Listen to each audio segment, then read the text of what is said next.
A gravação, viu, Marlene? Boa noite a todos. Nós estamos aqui para realizar o terceiro ciclo de estudos e políticas, o terceiro ciclo de estudos e palestras, políticas, saberes e práticas em educação especial e educação inclusiva. É um evento que é organizado pela linha de políticas de pesquisa, Estado, política e gestão da educação, no grupo de estudos Pesquisa e Políticas e Práticas de Educação Especial e Educação Inclusiva, GPEPS. Hoje nós teremos a Marley com o tema Políticas de Formação Continuada de Professores em Educação Especial, Contribuições e Desafios para a região sudeste do Brasil. Nós faremos a apresentação dela. Então, a Marley Aparecida Duarte Teixeira possui graduação em Pedagogia pela Faculdade de Educação da Universidade Federal de Uberlândia, UFO, em 2016, especialização em Educação de Jovens e Adultos para a Juventude pela Faculdade de Educação, UFO, em 2017, e mestrado em Educação na linha de Pesquisa, Estado, Política e Gestão pela mesma faculdade. É servidora da Universidade Federal de Uberlândia, no cargo de assistente de administração desde 22 de janeiro de 2009, exercendo atualmente a função de secretária da Diretoria de Administração de Materiais da Pró-Reitoria de Planejamento e Administração, integrante do Grupo de Estudo Pesquisa, Políticas e Práticas em Educação Especial e Inclusão Educacional, GPEPS. Ela tem interesse em pesquisas com os seguintes temas: educação especial, educação, inclusão escolar, políticas de formação docente, educação especial e inclusiva, formação continuada de professores e educação à distância. A nossa atividade tem uma programação de 1h15, 1h30, com a fala da Marley. As dúvidas, questionamentos poderão ser realizadas pelo chat. Como você prefere, Marley? As dúvidas e os questionamentos ao final ou durante? Como você prefere? Eu acho que eu prefiro ao final mesmo. Combinado, então. Vocês podem postar as dúvidas, os comentários, que ao final da fala da Marley, nós faremos a discussão, certo? Seja muito bem-vinda, Marley. Muito obrigada por sua presença. Obrigada. Boa noite a todos e todas, né? É um prazer, né, poder participar, né, desse evento. E confesso que eu estou assim, bem nervosa, até comentei com as meninas aqui no início, porque eu não sou da área da educação, tenho me esforçado para estudar, né, a respeito. E então, assim, quando eu tenho que me apresentar ou falar, assim, às vezes eu tenho um pouquinho de receio, assim, me sinto um pouco insegura, mas vou compartilhar com vocês aqui a respeito da minha dissertação, da minha pesquisa, né, que eu desenvolvi no mestrado e que foi concluída no início deste ano. Aliás, a defesa minha foi em agosto, né, no mês de agosto desse ano. Então, nós vamos começar. Então, minha dissertação tem o título de Políticas de Formação Continuada de Professores em Educação Especial, Contribuições e Desafios para a região sudeste do Brasil. A minha orientadora é a professora doutora Lázara Cristina, né, que está aqui participando conosco. E aí eu começo minha apresentação. Deixa eu ver como que eu passo aqui o slide. Embaixo, no seu slide, tem uma setinha do lado. Sim, vou passar. Então, a minha dissertação, a introdução dela é composta por 4 tópicos, né? Que é o memorial, o desdobramento da pesquisa, o levantamento bibliográfico e organização da pesquisa. Então, no memorial, é a parte em que eu falo um pouquinho assim, sobre a minha vida mesmo, né? E o que relata um pouco da minha trajetória, né? Como de estudo mesmo, e o que é que me levou à realização dessa pesquisa. Então, na memória, eu começo falando da minha vida, as primeiras experiências na escola, o início da minha vida profissional e o ensino médio. Aí eu falo também sobre o meu ingresso no ensino superior, eu fiz questão, né, de contar toda essa minha trajetória, porque eu até já comentei assim, nas nossas aulas que eu fiz o caminho inverso. Eu comecei a estudar, depois eu parei meus estudos, casei, parei os estudos e achei que eu queria viver minha vida e depois de um certo tempo, quando eu já estava com meus filhos, eu senti a necessidade de retornar aos estudos, então o meu ingresso no ensino superior ele foi assim, numa idade bem tardia já na fase bem mais, já com quase 40 anos. Quando eu entrei no ensino superior, eu já estava com 39 anos, né?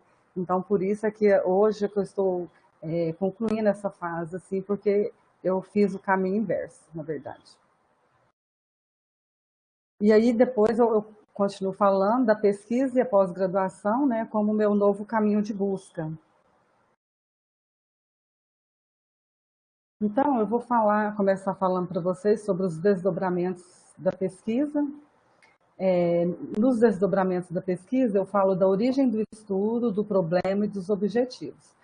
Então, quanto à origem dos estudos, eu falo que surgiu de inquietações, né, desde o início da minha graduação, quando os professores abordavam a temática, né, sobre inclusão, sobre educação especial. Para mim era um assunto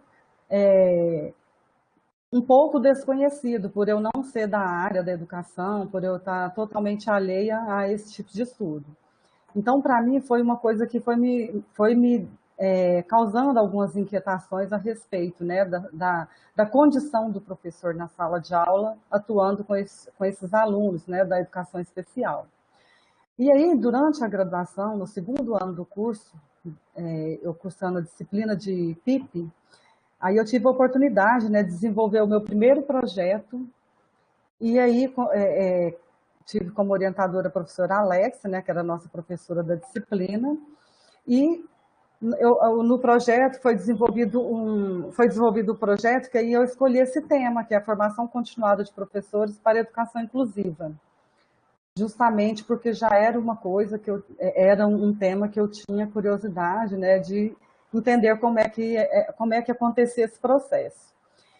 E na graduação também, quando eu comecei a fazer o estágio supervisionado, foi um momento de muito aprendizado, mas que aí eu senti intensificação dessas inquietações, porque eu pude ver na prática, né, e sentir na prática as dificuldades, né, de lidar com esses alunos da educação inclusiva. E aí, sempre buscando entender esse universo, então, de formação de professores para educação inclusiva, no final da minha graduação, eu cursei a disciplina de TCC, e aí também desenvolvi o projeto, né, de pesquisa com essa mesma temática, né? E também na especialização depois, que eu fiz a especialização em educação de jovens e adultos, eu também desenvolvi um projeto lá como trabalho de conclusão do curso, né? Buscando entender também, pesquisar sobre essa temática de formação continuada de professores para essa educação inclusiva.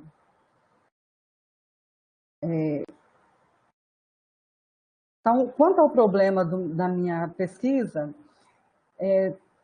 eu levantei 3 questionamentos. Como as políticas de educação, né, têm influenciado no processo de formação continuada dos professores e como os professores têm buscado a formação continuada para atuar junto aos estudantes públicos da educação especial. E quais eram as contribuições do curso de ESURDOS para a formação dos professores da rede pública de ensino da região sudeste do Brasil. Essa questão de como os professores têm buscado a formação é porque eu sentia o seguinte, que na graduação, com a formação, né, que a gente adquiriu na graduação, eu sentia que eu não estava totalmente preparada para atuar com esse público da educação especial, da educação inclusiva. Apesar de ter algumas disciplinas, né, na graduação que abordavam essas temáticas, mas eu não me sentia preparada, capacitada para atuar com as diversidades que tinha dentro da sala de aula. E aí por isso que eu levantei esse questionamento, como é que os professores buscam essa formação continuada, que no caso é só a graduação, eu já tinha percebido que não era o suficiente para esse campo de trabalho. Quanto aos objetivos, né, meu objetivo geral é analisar as contribuições do curso de atendimento educacional especializado para alunos surdos, para a formação dos professores da rede pública de ensino da região sudeste do Brasil, a partir das percepções dos professores egressos desse curso. E aí, quanto aos objetivos específicos, nós levantamos alguns, né, o primeiro deles era analisar as políticas de formação continuada de professores para atuar, né, nos processos de escolarização do público da educação especial, levantar o perfil desses professores da região sudeste, né, egressos do curso de EI-Surdos, né, oferecido pela UFO, verificar o envolvimento desses participantes do curso com a educação de estudantes público da educação especial, também identificar e analisar as contribuições da escola, né, e as dificuldades apresentadas para a realização do curso de formação continuada. E também mapear as condições no sentido de local, horário, tempo de dedicação desses profissionais para a realização do curso. E ainda identificar e analisar, segundo a concepção desses cursistas, quais as contribuições do curso para a valorização na carreira e para a sua prática, especificamente, principalmente para a prática em sala de aula.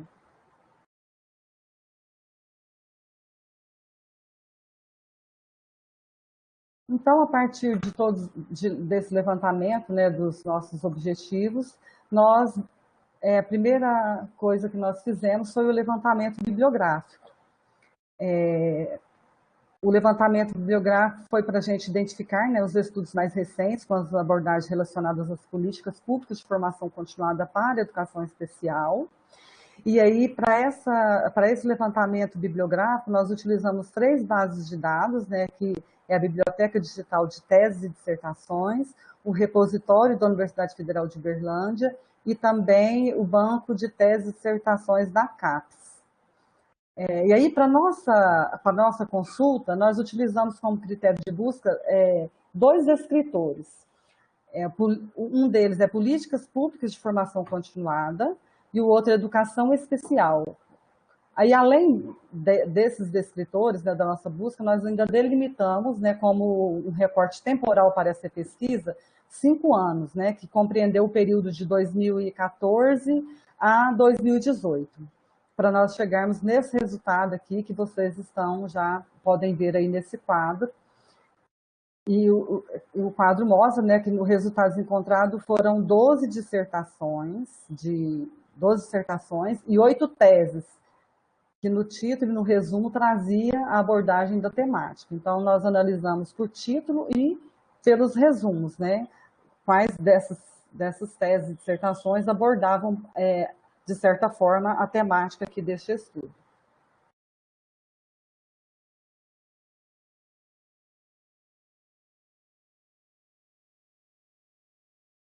Aí, do levantamento bibliográfico também, do recorte temporal, nós mostramos nesse gráfico aí, ó, no período, né, o recorte que a gente fez, que é de 2014 a 2018, nós podemos observar que o ano de 2017 foi o ano em que se concentrou o maior volume, né, das produções científicas com a temática, né, do nosso trabalho.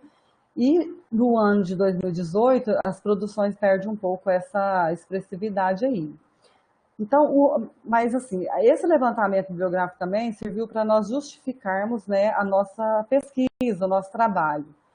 Então, pelo nosso levantamento, nós entendemos que essa temática ela não está totalmente esgotada, porque das pesquisas que nós analisamos, né, pesquisamos, algumas apresentam análise de políticas internas de formação continuada de professores, algumas investigações de programas locais, não contemplam questão, e algumas também não contemplam a questão da educação especial, e algumas não abordam políticas públicas, abordagem de políticas para um atendimento educacional específico. Então, com esse universo pouco representativo de produções com essa abordagem, né, sobre as políticas públicas de formação continuada para a educação especial, eu acho que justificou, né, nós entendemos que justifica, então, a nossa pesquisa, porque não está totalmente esgotado, ainda cabe mais reflexões e mais estudos a respeito da temática.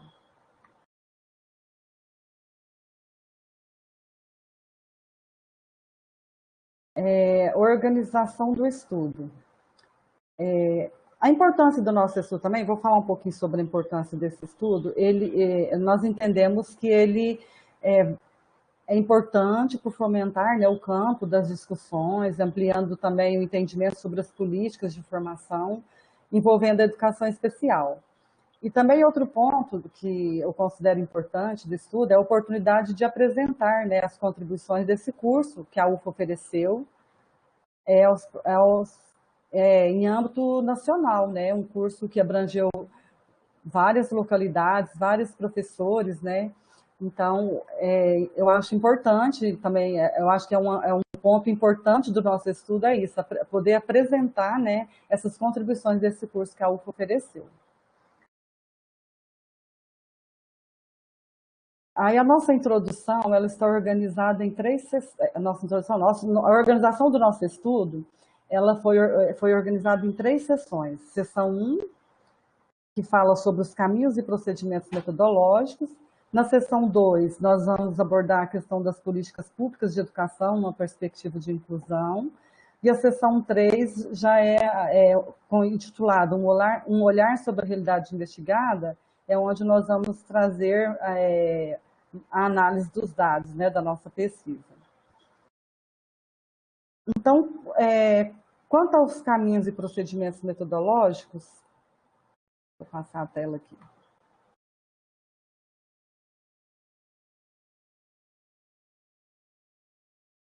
Nessa seção, né, de caminhos e procedimentos metodológicos, nós vamos trazer a metodologia, o objeto de estudo e os instrumentos de coleta de dados, o público da pesquisa, o contexto e os procedimentos metodológicos. E também vamos falar um pouco sobre a estrutura do curso de aperfeiçoamento e entendimento educacional especializado, que é o nosso objeto de estudo aqui. Então, quanto à metodologia, nós temos a nossa pesquisa é uma pesquisa qualitativa, de natureza básica. Quanto aos objetivos, ela é exploratória. E como técnica de análise dos dados empíricos, nós utilizamos a análise de conteúdo segundo o Bardan. O objeto do nosso estudo é formação continuada de professores para educação especial. Os instrumentos de coleta de dados é um questionário, né? Foi utilizado um questionário com questões abertas e fechadas, elaborado através do formulário online na plataforma Google Docs, que foi encaminhado por e-mail, né, aos professores que participaram do curso de AESurdos. Esse questionário utilizado, ele foi idealizado e estruturado pelo Grupo de Estudo e Pesquisa GPEPs. Por que esse questionário foi estruturado por esse grupo de pesquisa? Porque essa minha pesquisa, da minha dissertação, ela é uma pesquisa que surgiu dessa pesquisa macro do GPEPs. Então, o GPEPs tem uma pesquisa maior e dessa pesquisa maior surgiu a minha pesquisa, que é onde a gente vai analisar só uma parte da região, porque a pesquisa do grupo GPEPs, ela é uma pesquisa que envolve toda a região do Brasil. E a minha pesquisa, ela é uma pesquisa que vai pesquisar a questão da formação continuada para a educação especial, especificamente dentro da região sudeste do Brasil. Então, o contexto da pesquisa é esse, a região sudeste do Brasil, que é composta por 4 estados, né, que é São Paulo, Rio de Janeiro, Espírito Santo e Minas Gerais. O público da pesquisa são os professores, né, da rede pública de ensino regular da região sudeste do Brasil. Os procedimentos da pesquisa foram feitos em 3 etapas, foram utilizadas as 3 etapas propostas por Bardan, que é a pré-análise, exploração do material e o tratamento dos dados.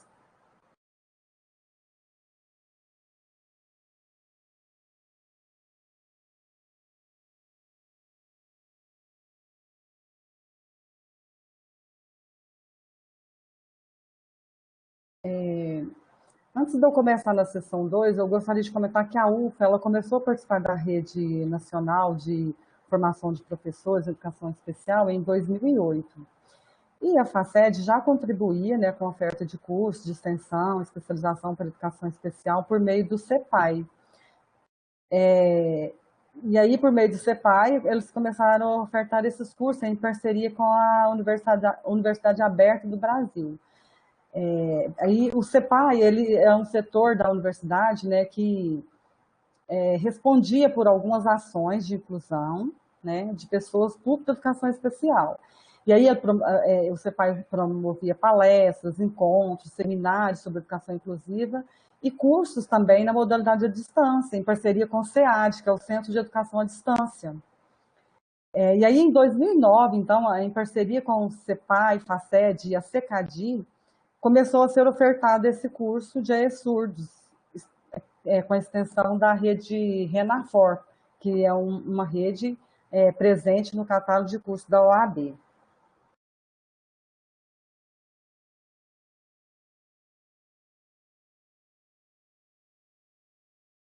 Eu vou voltar ao slide aqui que eu passei antes eu estou falando ainda da estrutura do curso, né? Vou falar da estrutura do curso. Esse curso de AE Surdos, né, que começou a ser ofertado a partir de 2009, ele é um curso que foi desenvolvido totalmente na modalidade EAD, por meio do ambiente virtual Moodle, e ele possui uma carga horária de 180 horas aulas, e contou com uma equipe de 17 professores, pesquisadores e formadores, e 50 professores tutores.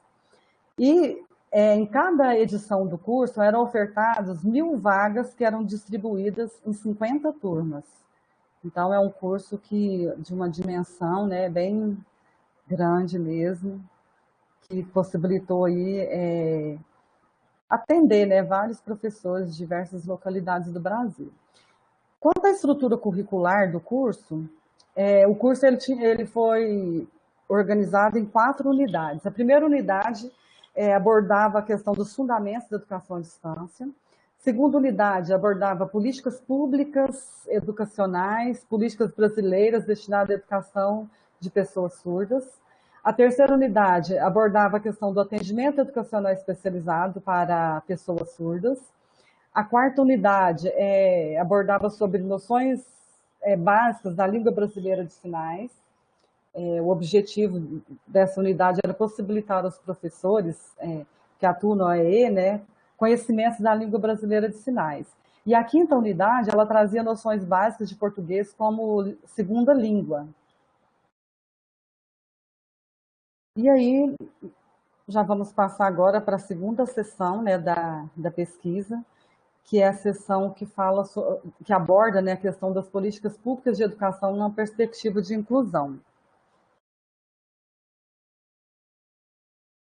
Vou voltar aqui.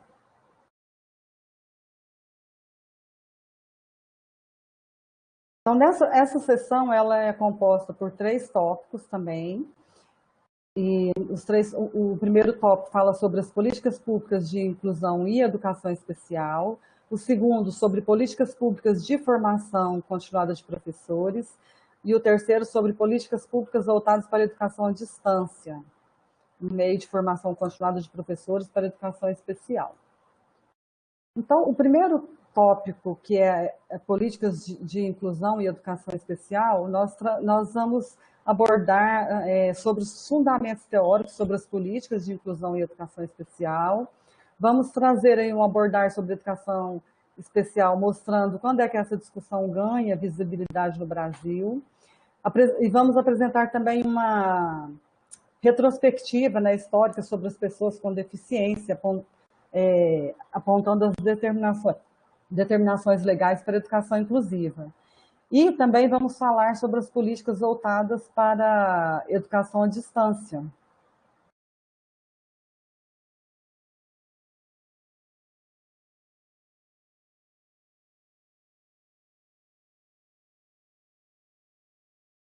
Então, políticas públicas de educação, de inclusão e educação especial, é um tema, né, muito discutido, que envolve o direito, né, de pessoas com deficiência, inclusive. E as políticas, historicamente, a escolarização das pessoas, né, com deficiência era vista, não com deficiência. Historicamente, a escolarização, ela era vista como privilégio de um grupo, né?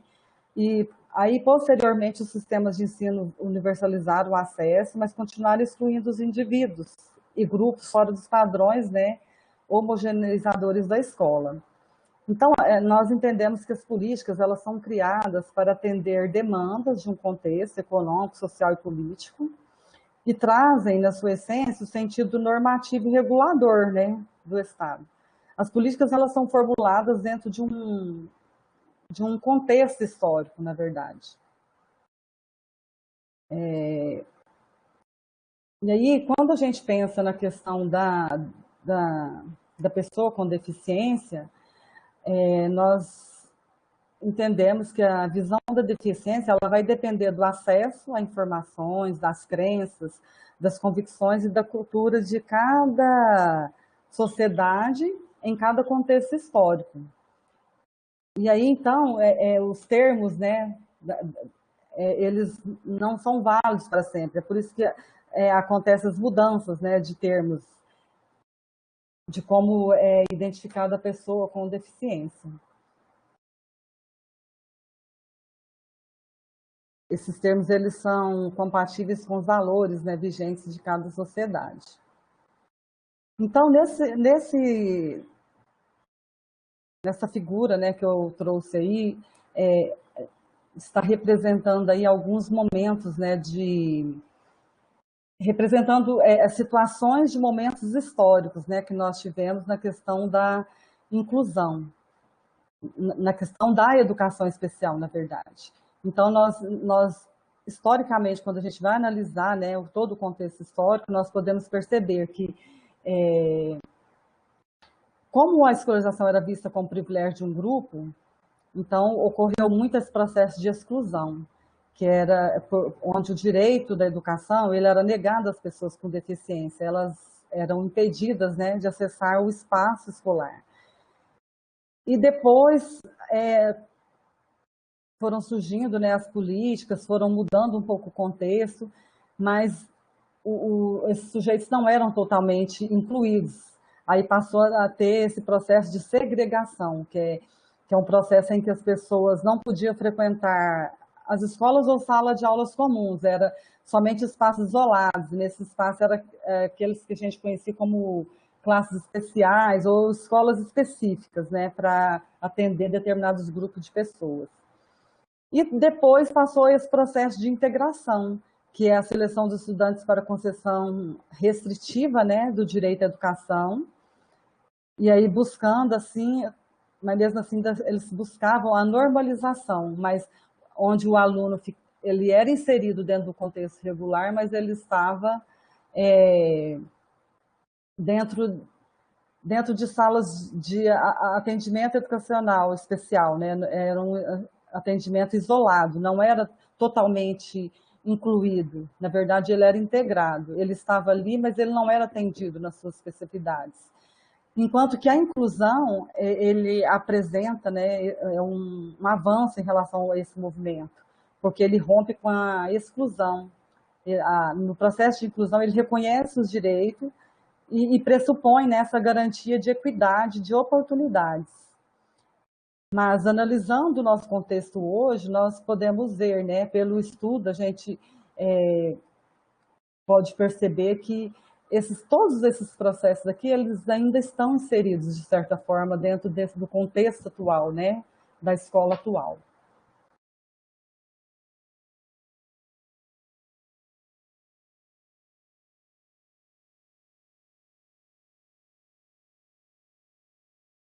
Então, nesse estudo, o que eu busquei pesquisar sobre as políticas, né, públicas de educação na perspectiva de inclusão. E aí o primeiro tópico, onde nós abordamos sobre políticas públicas de inclusão e educação especial, eu eu quis pesquisar sobre quais as políticas, né, que abordavam essa questão da inclusão e da educação especial. E aí, assim, foi uma busca mesmo bem descritiva, né, de todas as leis que abordam a questão. Não foi feita uma análise dessas políticas, foi simplesmente uma descrição de todas elas para compor o nosso estudo. Então, buscando essas políticas, a primeira política que nós apresentamos, né, que apresenta a questão da inclusão e da educação especial, nós apresentamos a Constituição da República Federativa de 1988. Na Constituição, no artigo 205, ela traz que a educação é um direito de todos e dever do Estado e da família. No artigo 208, ela garante o atendimento educacional especializado para pessoas com deficiência, preferencialmente na rede regular de ensino. Aí depois, em 1989, tem a Lei 7.853, que no seu artigo 1º, ela estabelece as normas gerais que asseguram o pleno exercício dos direitos individuais e sociais das pessoas portadoras de deficiência e sua efetiva integração social. Na Declaração Mundial de Educação para Todos, em Jointen, em 1990, na Tailândia, é uma conferência que abriu espaço, né, para discutir sobre a garantia de acesso, permanência e ensino de qualidade para todos. Então, quando fala para todos, ela é uma lei, é uma conferência, né, que abriu espaço para discutir sobre essa questão, então, de incluir, né, a pessoa na educação especial também. Depois nós trazemos também a Lei 8.069, de 1990, que é o Estatuto da Criança e do Adolescente, que no artigo 54 fala que é dever do Estado assegurar à criança ou adolescente atendimento educacional especializado aos portadores de deficiência, preferencialmente também na rede regular de ensino. Então, ela vem trazendo também o que o artigo 208 da Constituição já tinha apresentado, né, em 1988. A Política Nacional de Educação Especial foi publicada em 1994 pela Secretaria Municipal de Educação pela Secretaria de Educação Especial do MEC, também, que é o PNE, né, orienta o processo de integração institucional, que condiciona o acesso, né, às classes comuns de ensino regular, aqueles que possuem condições de acompanhar e desenvolver atividades curriculares programadas do ensino comum, no mesmo ritmo que os estudantes ditos normais. Então, é uma lei que abriu um espaço para o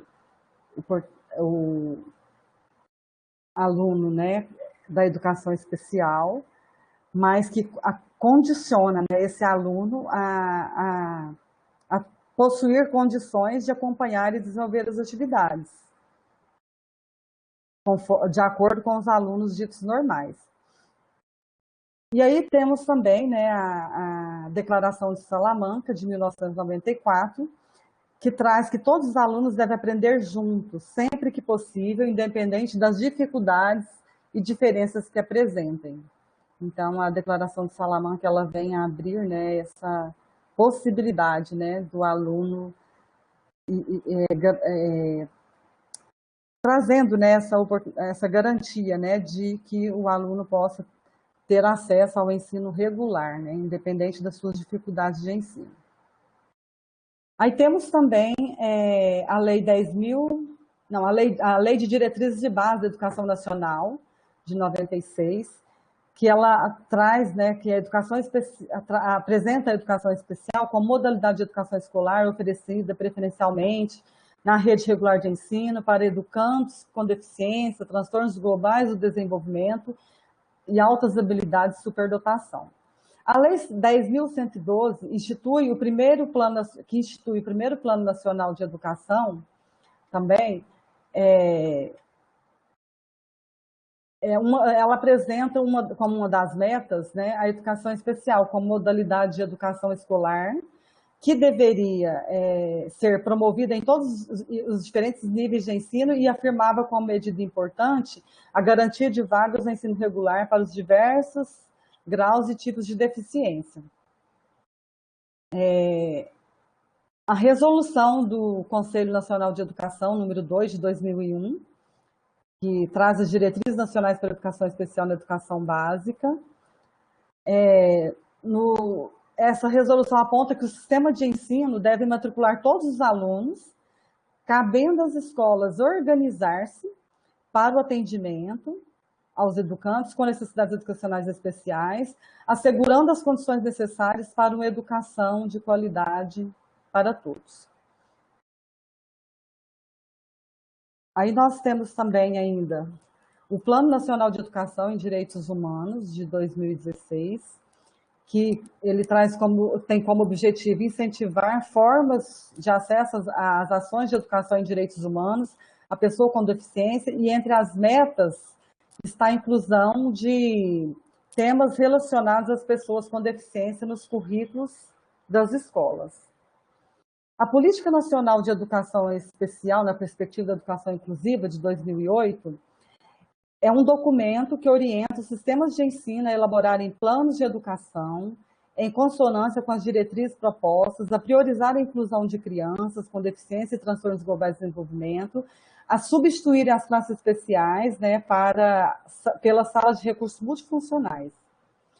E aí temos também a resolução número 4 de 2009 do Conselho Nacional de Educação, que institui diretrizes operacionais para o atendimento educacional especializado na educação básica, que é a modalidade de educação especial. O Decreto 7.611 de 2011 estabelece novas diretrizes para o dever do Estado com a educação das pessoas público da educação especial.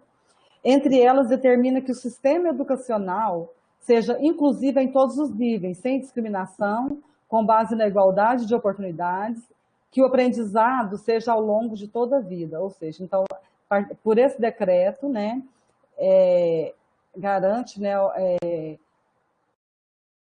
o acesso e o aprendizado ao longo de toda a vida.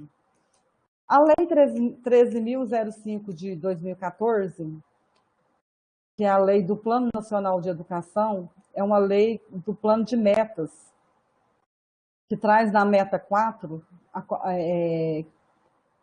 o plano de ações voltadas para a educação especial inclusiva.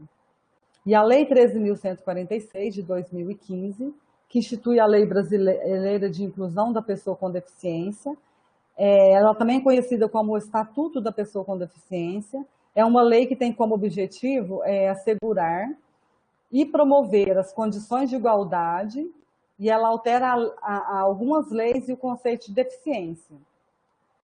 A deficiência está no meio das pessoas, está no meio e não nas pessoas, né, segundo essa lei.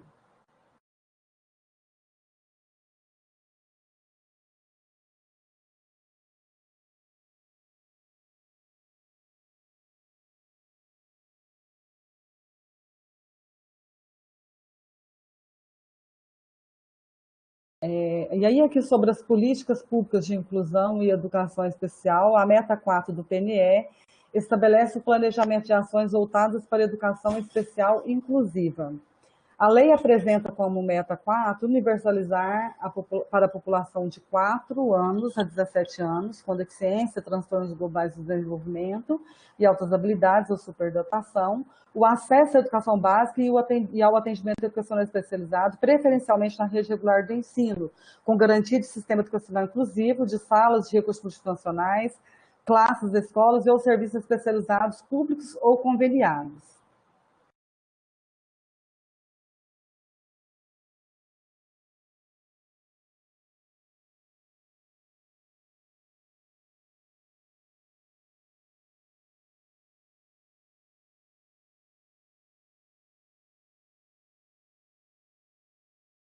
Então, aqui, nesse gráfico aqui, não sei se está dando para vocês ver, que está bem pequena a imagem, mas eu quis apresentar aqui nesse gráfico a porcentagem de alunos, né, com deficiência, transtornos globais de desenvolvimento, alta habilidade, a superdotação, matriculados no ensino regular, né, Aí o gráfico mostra crescente,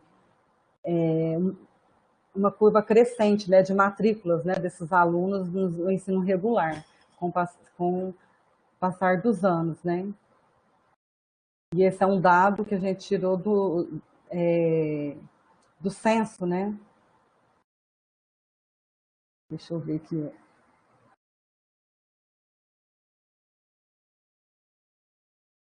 Então, agora nós vamos falar do próximo tópico, sobre políticas de formação continuada de professores.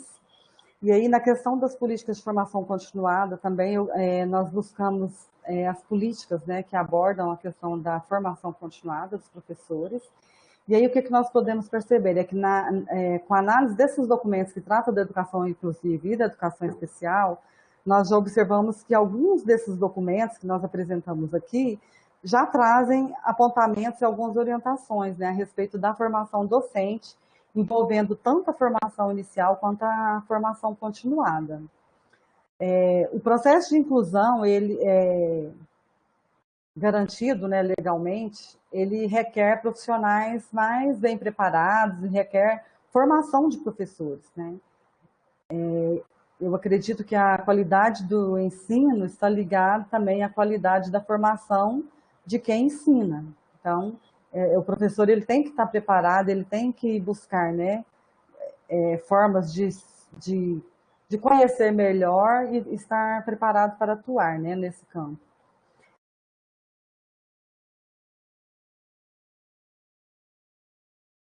Então, trazendo aqui as políticas, né, conforme eu falei, nós não fizemos análise dessas políticas, nós apenas fizemos uma descrição, né, do que essas leis trazem a respeito dessa parte que nós estamos pesquisando, que é sobre a formação continuada de professores. Então, a Constituição de 88 também, no artigo 214, ela estabelece, né, a criação de um Plano Nacional de Educação, que na verdade, ela não fala sobre a formação em si, mas ela apresenta, né, ela estabelece a criação desse plano nacional. Então, a Constituição de 88 ela é uma lei mais geral, que contempla vários aspectos, né, da sociedade, e apesar de ela contemplar, então, a educação, ela não apresenta essa discussão a respeito da formação, mas ela estabelece a criação desse Plano Nacional de Educação, que depois ele vai trazer, abordar essas questões da formação do professor. A Lei de Diretrizes de Base, né, de 96, a LDB, ela, a partir dela, né, fica estabelecido normas que orientam as finalidades, né, e os fundamentos da formação dos profissionais da educação. No artigo 61, a lei coloca como finalidade a formação de profissionais da educação, atender aos objetivos dos diferentes níveis e modalidades de ensino. No artigo 62, ela fala que a formação de docentes para atuar na educação, ela aborda a questão da formação de docentes para atuar na educação básica, e no artigo 67, ela traz que os sistemas de ensino promoverão a valorização dos profissionais, aperfeiçoamento profissional continuado, inclusive com licenciamento periódico remunerado para esse fim. Então, a Lei de Diretrizes de Base, ela traz todas essas normas aí. O Decreto 6.094 de 2007, do Compromisso Todos pela Educação, né, o Plano de Metas, ela traz 4 metas que dizem a respeito da formação de profissionais da educação básica. A Política Nacional de Educação Especial, na Perspectiva de Educação Inclusiva, de 2008, ela aborda que para atuar na educação especial, o professor deve ter como base formação inicial e continuada. Na Resolução 4 de 2009, do Conselho Nacional de Educação, no artigo 12, né, a resolução traz que o professor deve ter formação inicial, que o habilite para o exercício da docência e formação específica, né, para a educação especial. O decreto 7.611 de 2011 fala que a União prestará apoio técnico, financeiro aos sistemas públicos de ensino, que contemplará ações de formação continuada de professores. A Lei 5.372 de 2014, regulamentada pelo Decreto 36.461 de 2015,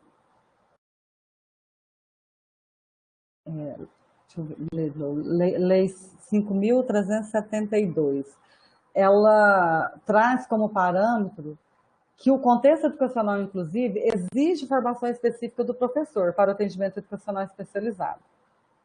E a Lei 13.005, de junho de 2014, é a lei que traz, né, o plano de metas, as 4 metas lá. E a Lei 13.005, depois nós vamos falar dessas 4 metas um pouquinho mais à frente. A Lei 13.146 de 2015, ela atribui ao poder público a adoção de práticas pedagógicas inclusivas pelos programas de formação inicial e continuada de professores e a oferta de formação continuada para o atendimento educacional especializado e formação e disponibilização de professores para atendimento educacional especializado. Então, são várias leis, né, que abordam, que se referenciam, né, a questão da formação continuada de professores. E aí aqui nós vamos apresentar aqui nesse quadro aqui as 4 metas. Deixa eu voltar aqui. As 4 metas, né, da Lei 13.005. A meta 15, a meta 16, meta 17 e 18 do Plano Nacional de Educação. Na meta 15, prevê que os professores da educação básica, né, possuam formação em nível superior no prazo de 1 ano de vigência desse plano nacional. Mas a meta ela só foi cumprida em 2017, 3 anos depois. Mas ela é uma meta que foi cumprida. A meta 16,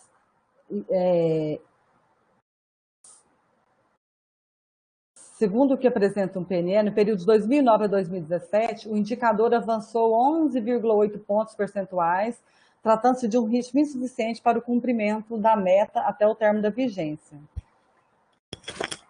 A meta 16, ela tem como objetivo formar em nível de pós-graduação 50% dos professores da educação básica até o último ano de vigência do Plano Nacional de Educação.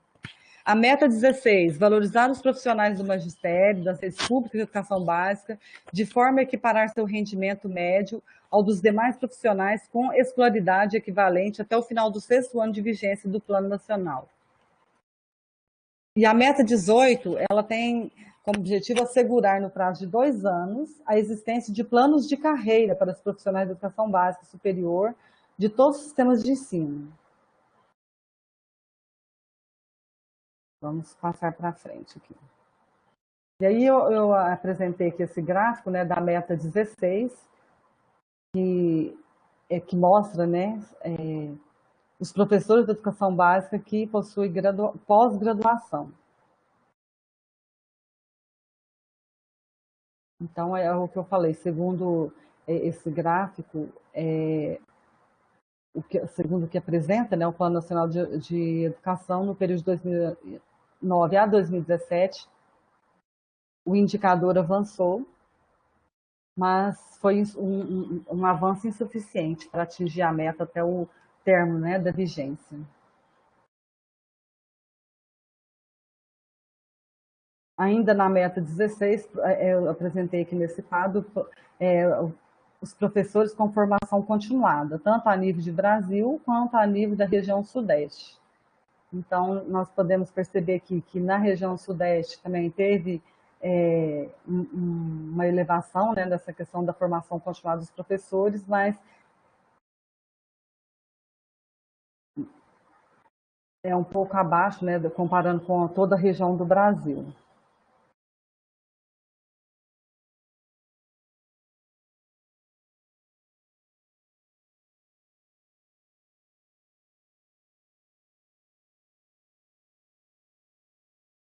Esses gráficos nós tiramos do censo escolar do MEC, né? São gráficos elaborados por todos pela educação. Agora nós vamos falar sobre o terceiro tópico, né, dessa sessão, que é sobre as políticas voltadas para a educação à distância. Então, o primeiro documento que nós encontramos, né, sobre a questão da educação à distância foi a Portaria Ministerial número 418 de 88. Essa portaria é uma portaria que instituiu um grupo de trabalho, um grupo de trabalho com o objetivo de construir, né, uma política nacional de educação aberta e à distância. Aí, em 1995, foi criada, né, a Secretaria de Educação à Distância, do Ministério da Educação. A indicação número 6 de 1996 é outro documento, né, que é proposto pelo Conselho Nacional de Educação, a criação de um Sistema Nacional de Educação Aberta, estabelecendo, assim, a Política Nacional de Educação Aberta e à Distância no âmbito do Conselho Nacional de Educação. Aí temos a LDB também, que no artigo 80, ela incentiva a educação à distância em todos os níveis, e ela trouxe amparo legal para essa modalidade no Brasil. O decreto 2494 de 1998 define a EAD como forma de ensino que possibilita a autoaprendizagem. Vou voltar aqui que eu passei antes da hora.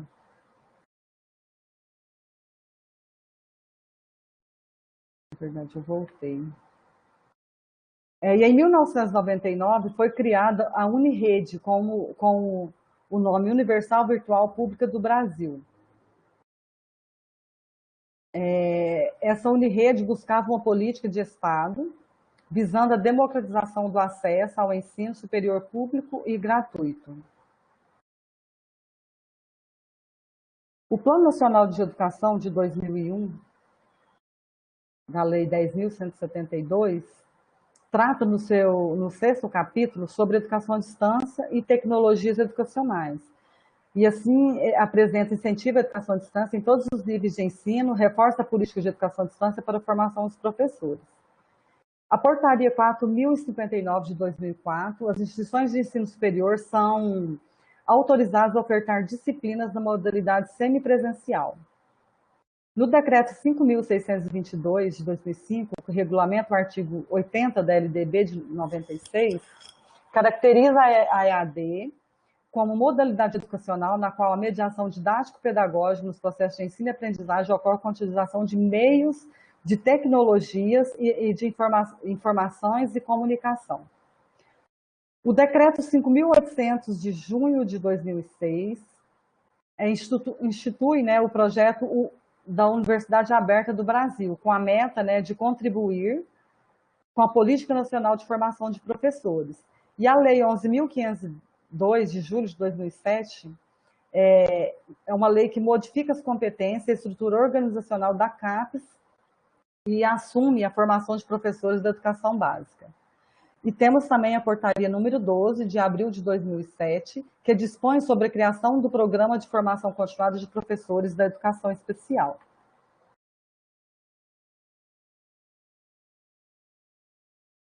E aí eu trago aqui algumas considerações, né, sobre a educação à distância, que é uma modalidade de ensino que apresenta algumas dificuldades, como descontinuidade de financiamento, dependência de programas e projetos, bolsas ao invés de vínculo empregatícios, um mecanismo de financiamento inconsistente que se opõe, né, à Constituição de 1988 e à LDB. E aí, assim, nesse sentido, ela caracteriza como um retrocesso, porque a EAD ela está dentro de uma lógica capitalista, né, de produção e desvalorização do trabalhador. Ao mesmo tempo que a EAD se apresenta como uma oportunidade de acesso e formação, né, docente, ela também se apresenta como meio de precarização, né, do trabalho docente. Então, na verdade, eu estou fazendo aqui um contraponto, a EAD ela também veio de encontro, né, com as necessidades e anseios da nossa sociedade contemporânea. Aí ela traz essa possibilidade de oferta de ensino, né, em vários níveis de formação, dentre eles a formação continuada. Então, esse é um dos pontos positivos, né, que a EAD tem, que a EAD apresenta, na verdade.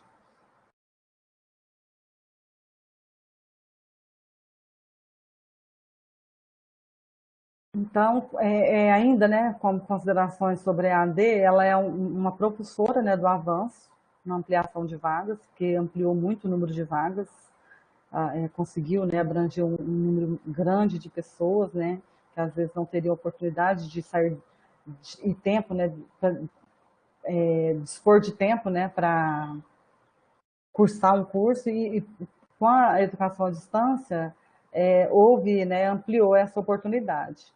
Então, ela trouxe alternativas de ensino, aprendizagem, ampliou essas oportunidades de acesso ao conhecimento, contribuindo, assim, para a transformação de sujeitos, né? Isso nós não podemos negar.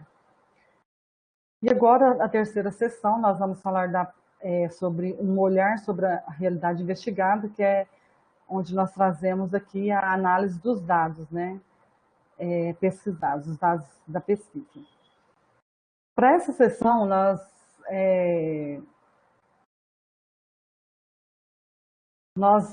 foram elaboradas 3 categorias para análise dos dados. Então, dessas 3 categorias são o perfil dos participantes do curso de surdos, as condições materiais para a realização do curso de surdos e as percepções dos professores da região sudeste quanto às contribuições do curso, enquanto uma política de formação continuada. Então, nós começamos apresentando aqui sobre a questão do perfil, né, dos participantes do curso.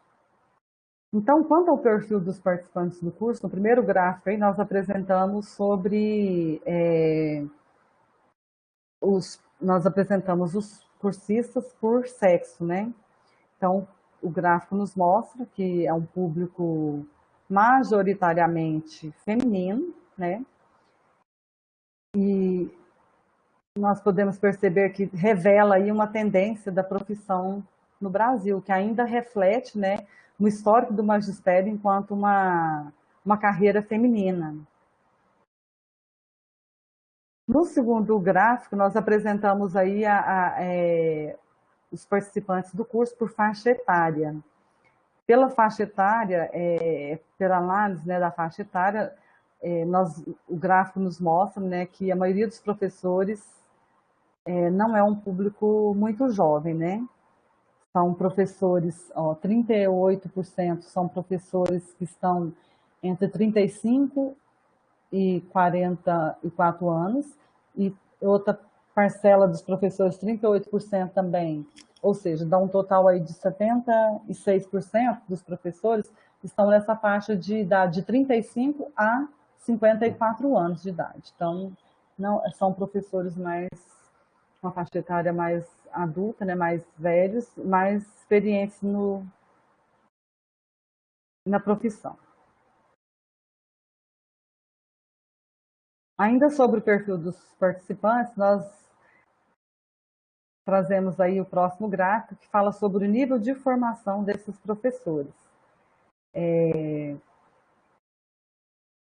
O gráfico nos mostra diferentes níveis, né, de formação, mas predomina os que têm pós-graduação em nível de especialização, que são 75,78% dos professores participantes do curso têm formação em nível de pós-graduação, curso de especialização.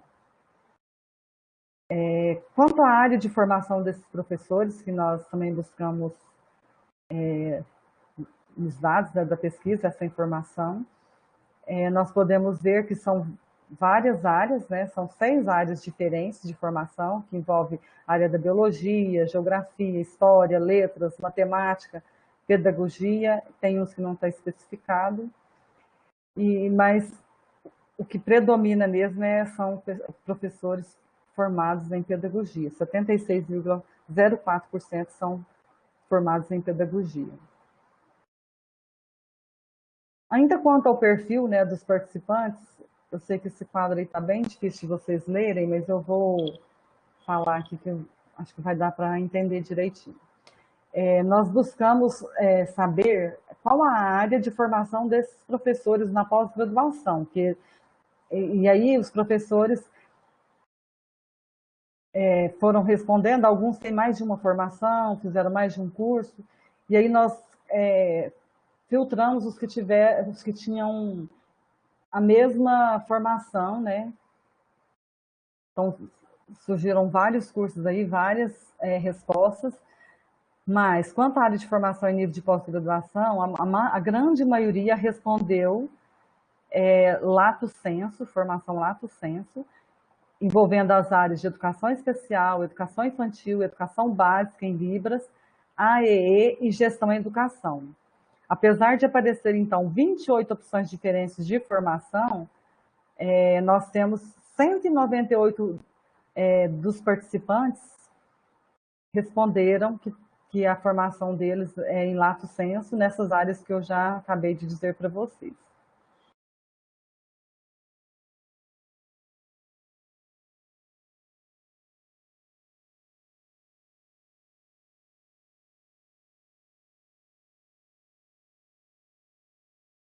Ainda quanto ao perfil dos participantes, nós buscamos, né, respostas quanto ao vínculo profissional desses professores, né?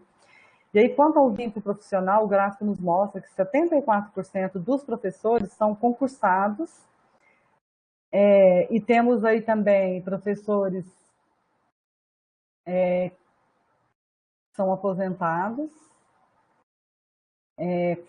são professores, tem professores com contratos temporários, contratos de CLT, outros com contratos privados, então, concurso público são 74,39%.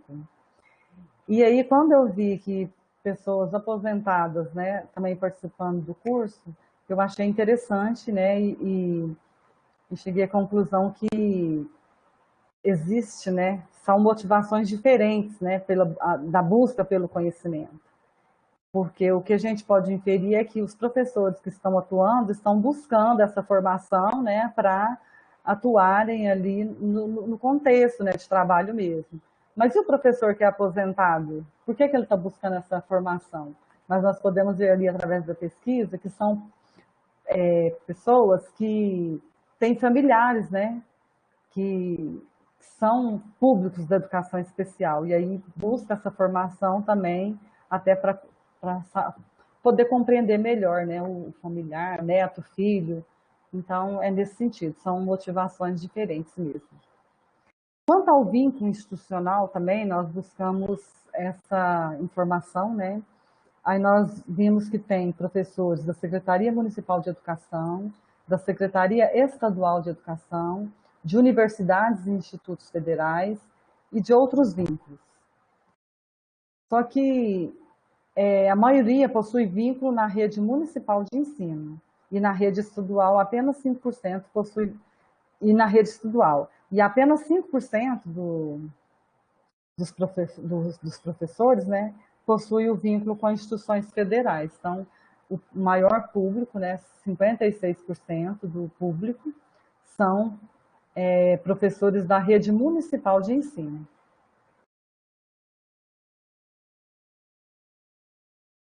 Ainda sobre o perfil dos participantes, nós buscamos informações a respeito do tempo de serviço no magistério. Nós queríamos saber sobre a experiência, né, desse professor no magistério.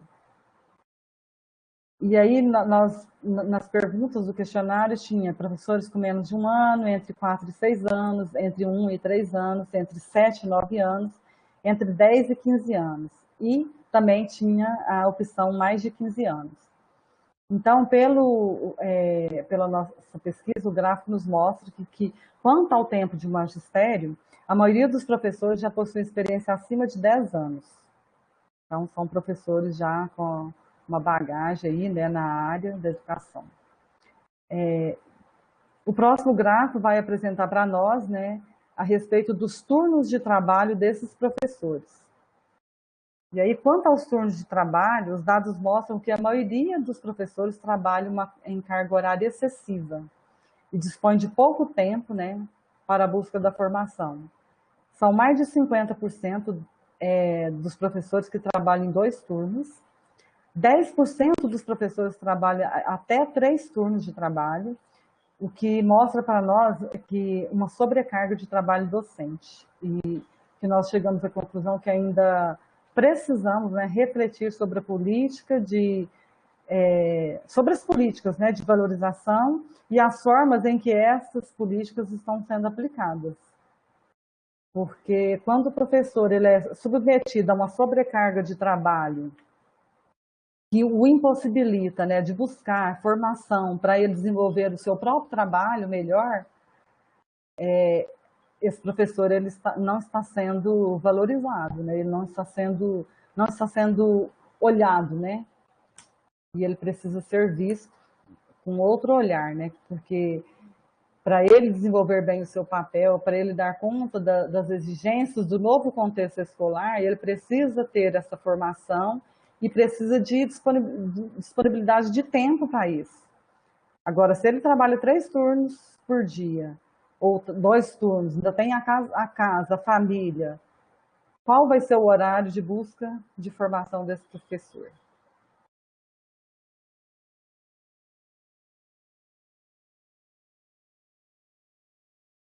Vou voltar que eu passei. Ainda quanto ao perfil dos participantes do curso, nós buscamos informações quanto ao nível de atuação desses professores cursistas. E aí nós podemos ver aqui na tabela, foram várias informações, várias respostas, né? Mas pela tabela aqui, quanto ao nível de atuação, a maioria dos professores que cursaram o curso atuam no AEE e no ensino fundamental. São 77 dos professores atuam no AEE e no ensino fundamental. 77 no AEE e 46 dos professores atuam no ensino fundamental. Então, a maioria dos professores atuam nesses 2 níveis, né, de atuação aí. E aí nós vamos passar para a próxima análise, que é sobre as condições materiais para a realização do curso de AE Surdos. E o primeiro gráfico traz para nós meio pelo qual esses professores ficaram sabendo do curso. E aí, dentre as respostas, né, nós temos que eles ficaram sabendo pela escola, pelos amigos, por iniciativa própria.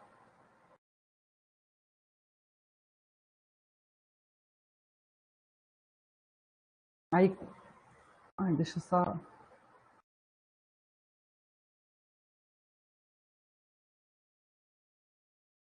Eu acho que eu pulei aqui.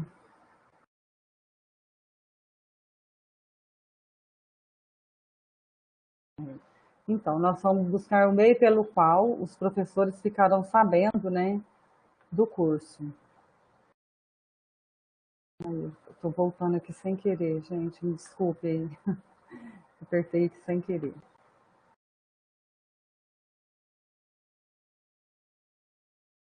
E aí, a resposta dos professores, né, eles falam que 62% foi por divulgações informais. Então, 62% dos professores responderam que eles ficaram sabendo por divulgações informais. E aí a gente começa a perceber sobre a questão da influência da escola, né, na divulgação e incentivo para essa formação continuada, que foi pouco representativa, que se nós formos olhar aqui, ó, a escola, eles ficaram sabendo por meio da escola, apenas 18,69% dos professores ficaram sabendo através da escola. Então, foi assim, foi pouco representativa essa divulgação, né, por meio da escola. E o que nós entendemos? Que a escola, ela pode contribuir, né, com o processo de formação dos professores, com esse processo de investimento, né, na formação dos professores. E uma das formas é essa, sendo participativa na divulgação de cursos, promovendo momentos de formação também, se organizando, né, e oferecendo condições aos professores para que eles possam participar, né, de eventos formativos, flexibilizando o horário de trabalho. Contudo, né, nós temos que considerar também que a responsabilidade não é só da escola, a responsabilidade ela é do Estado também. E este deve, né, propiciar que a escola tenha condições estruturais também adequadas para poder oferecer apoio também aos professores, para que estes também possam participar, né, da formação. Porque às vezes também a escola ela não está com condições estruturais para liberar esse professor também para essa formação. Então é um conjunto, né, na verdade, é um processo que envolve tanto a escola, o próprio professor, o Estado, né? Então é um conjunto aí que tem que trabalhar em forma de colaboração e cooperação para que possa ocorrer essa formação. E aí outra informação que nós buscamos foi sobre o conhecimento desses professores sobre informática, considerando, né, que o curso foi totalmente à distância, então o professor ele precisa ter minimamente, né, o conhecimento sobre informática. E aí quanto a essa questão aqui, nós vemos que o resultado, né, foi bem positivo, porque o gráfico nos mostra, né, que 53,63% dos professores responderam que têm conhecimento intermediário a respeito da informática, e mais 28,3% falaram que têm conhecimento básico, e 17,30% informaram que têm conhecimento avançado de informática. Então, assim, apenas 1% falou que não tem nenhum conhecimento. Então, nós vemos que o resultado é um resultado positivo, né? Bem positivo. Quanto às condições materiais para a realização do curso de surdos, nós pesquisamos também em que horário ocorreu a participação do curso. E aí, quanto a essa questão, né, em que horário que ocorreu a formação, o gráfico nos mostra, né, que 88,93% dos professores afirmaram que a formação deles ocorreram fora do horário de trabalho, o que contraria, né, o artigo 67 da LDB, que fala, né, do período reservado para estudos, planejamento, avaliação, incluído na carga de horário, na carga de trabalho, na carga horária de trabalho. E infelizmente não é, né, a realidade, né, da maioria, né, dos professores. Infelizmente esses professores têm que buscar, né, a formação por iniciativa própria, na maioria dos casos, e tem que buscar em horários fora do seu horário de trabalho, muitas vezes à noite, né, porque é o único horário que ele dispõe para conseguir essa formação. E aí também nós buscamos qual foi o horário de realização das atividades desse curso. E aí, quanto a esse horário, né, nós podemos ver que o gráfico nos mostra aqui que 53,63% dos professores afirmaram que as atividades desse curso foi realizada no horário noturno mesmo. Então, já é um reflexo, né, da sobrecarga de trabalho desses professores, tá aqui nesse gráfico também. Outra questão que buscamos sobre as condições materiais foi de que maneira foram realizadas as atividades do curso no horário de trabalho, porque alguns professores falaram que realizaram, né, no horário de trabalho. Assim, poucos desses professores realizaram no horário de trabalho, a maioria foi fora do horário de trabalho. Então, desses poucos que realizaram no horário de trabalho, nós procuramos saber de que forma, né, que aconteceu.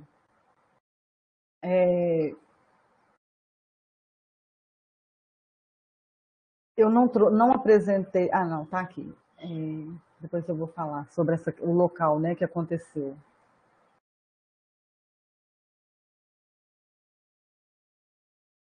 Então, os professores responderam que como foi realizado. Nós perguntamos se foi realizado, se tinha um horário sequencial, organizado para aquelas atividades dentro do horário de trabalho, ou se era de forma fragmentada, quando dava. E aí a maioria dos professores, 62% dos que tiveram a disponibilidade de horário, responderam que foram de maneira fragmentada em dias e horários diferentes, ou seja, não foi uma coisa de forma organizada. Era assim, era liberado, mas à medida do possível, à medida que era sendo possível, os professores tinham a liberdade ali de realizar as atividades do curso. Outra questão que nós buscamos foi sobre o local de realização das atividades online. Quanto ao local, a maioria dos professores, né, 86,85%, responderam que foi em residência própria. No entanto, né, os dados apontam ainda que tem professores que dependem de lan house. Nós olhamos aqui, 2,42% dos professores ainda dependem de lan house, que é uma situação, né, difícil, né, para o professor, porque além de ele ter que depender, né, de sair da sua casa, encontrar um local em determinados horários, né, e o horário não é qualquer horário, né, ainda ter custo, né, então é uma coisa onerosa e difícil para o professor essa situação, apesar de ser um número pequeno de professores, mas ainda faz parte da realidade, né, dos professores que cursaram o AESWords. E aí, sobre as condições materiais, ainda o questionário trouxe para nós, né, os fatores de contribuição da escola para a participação do professor no curso de estudos. E aí, quanto a esses fatores que a escola contribuiu, a maioria dos cursistas alegaram que a escola não contribui em nada. 69% dos professores, né, infelizmente, falaram que a escola não contribuíram em nada. 198 dos participantes. Mas também a escola não apresentou nenhum empecilho, né, também. Que era uma outra pergunta, né, do questionário, se a escola apresentou algum empecilho para a participação no curso. E aí 97,92% dos participantes responderam que não. Então, ou seja, a escola não apresentou nenhum empecilho quanto à formação, mas também para a maioria das escolas não houve, né, como se diz, não houve contribuição também para que esse professor pudesse fazer o seu curso. Então, não houve empecilho porque o professor cursou fora do horário de trabalho, em casa, à noite, né? Então, não tinha como a escola, né, apresentar algum empecilho mesmo. No quadro ao lado, nós apresentamos aqui o tempo médio de dedicação do professor ao curso por semana. Então, nós temos aqui que 40% dedicavam um tempo entre 1 e 3 horas, 38% entre 3 a 5 horas semanais e 18% mais de 5 horas semanais. Então, quanto ao tempo médio por semana de dedicação ao curso, né,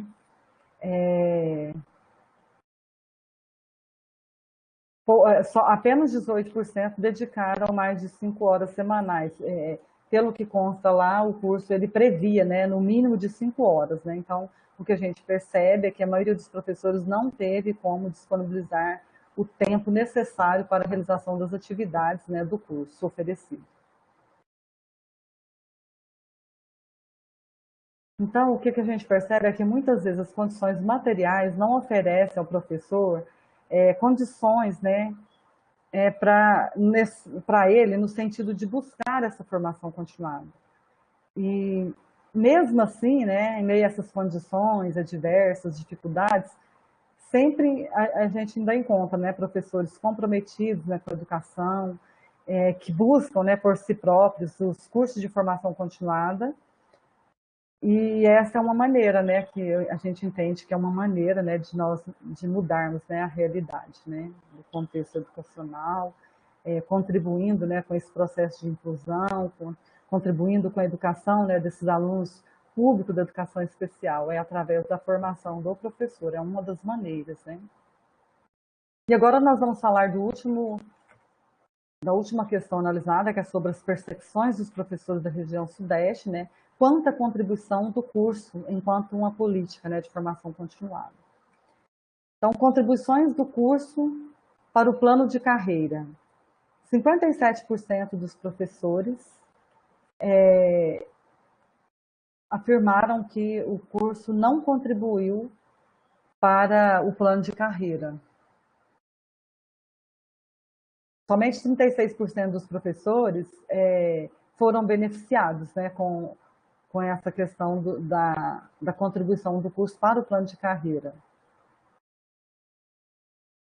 Quanto ao plano de cargos e salários e plano de carreira, podemos inferir que 46%, né, dos professores não responderam ao questionamento. Acho que eu já estou... Vou voltar aqui, pessoal. Desculpa que eu passei em vocês de novo aqui.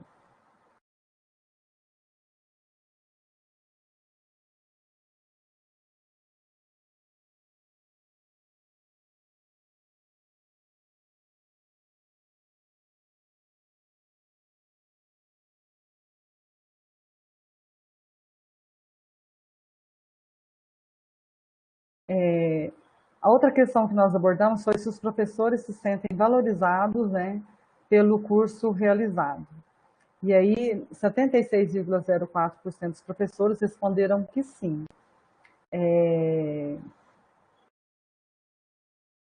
Eles alegaram eles falaram que se sentem valorizados pelo conhecimento pessoal, pela questão do aumento salarial, às vezes, alguns, né, e ainda por possibilitar entender a pessoa surda.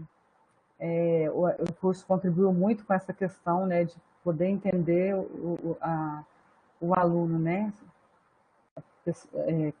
com surdez. Quanto à questão aqui do plano de carreira, né, alguns professores afirmaram que não tem plano de carreira e tiveram aumento salarial após concluir o curso, e não tiver, então por isso não tiveram aumento salarial. Mas alguns falaram que apesar do curso não contribuir, né, com o plano de carreira, eles não terem recebido, né, aumento salarial, o curso contribuiu para a classificação, evolução educacional, ou seja, a partir dessa formação eles puderam escolher salas de aula, além de também possibilitar a atuação do professor no AE Surdos. 8% dos professores também reúne aqueles que já atingiram o último nível de progressão. Então, o curso não foi, eles fizeram o curso não com essa intenção de progressão na carreira, porque eles já tinham atingido o nível máximo de progressão, né?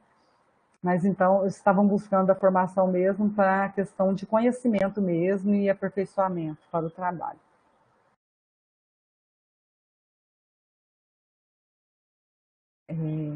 Aspectos do curso que os professores utilizam na vida cotidiana na escola, na vida cotidiana e na escola. Então, pelo gráfico aqui, nós podemos ver que os professores responderam que o curso contribuiu em alguns aspectos, né? Aspectos atitudinais, aspectos pedagógicos e aspectos conceituais. Atitudinais pelas respostas dos professores, é aqueles relativos à mudança de postura, né, profissional. Os professores alegam que a partir do curso passaram a ter mais segurança e mudaram a forma de ver o outro, ver o aluno, né? Então, essas foram as mudanças nos aspectos atitudinais. E quanto aos aspectos pedagógicos, os professores alegaram que o curso contribuiu, né, com a mudança nesses aspectos relativos à prática deles na sala de aula, possibilitando melhor utilização de recursos, né, para o desenvolvimento da aula. E também alegaram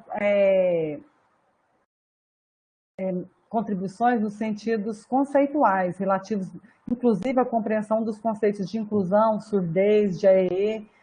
Então, a grande maioria, e essa era a grande maioria, né, que os professores alegaram na questão desses aspectos conceituais.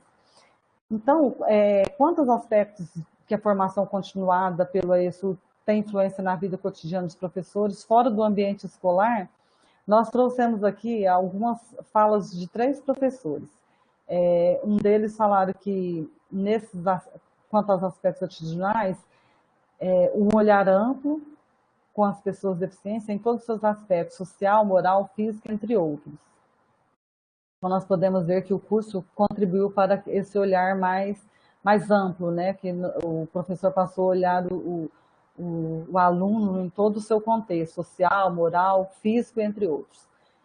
E também a fala de outro professor, que fala que percepção das diferenças como característica do ser irrepetível, ou seja, aqui eu entendo que o professor quer dizer que é um ser único, né? Daí a valorização das diferenças como forma de aprender com o mundo que me rodeia, rompendo estigmas e preconceitos. Então, eu entendo que a partir dessa fala aqui do professor, que a partir do momento, né, que ele percebe, consegue ver, né, a partir dessas percepções do ser único, fica mais fácil, né, valorizar, né, as diferenças. E também a terceira fala do professor, que é a seguinte: me possibilita um olhar mais confortável, pois hoje não vinculo mais inclusão com pessoa doente. Então, a inclusão, que às vezes as pessoas associam, né, inclusão com doença. E, na verdade, não é uma doença, né? A verdade, a pessoa, inclusão, ela está relacionada à questão das necessidades, né, de uma educação especial, direcionada, né, para aquela pessoa. Quanto às percepções ainda dos professores, nós buscamos também, nós procuramos saber se esses professores tinham convivência, né, com pessoas surdas.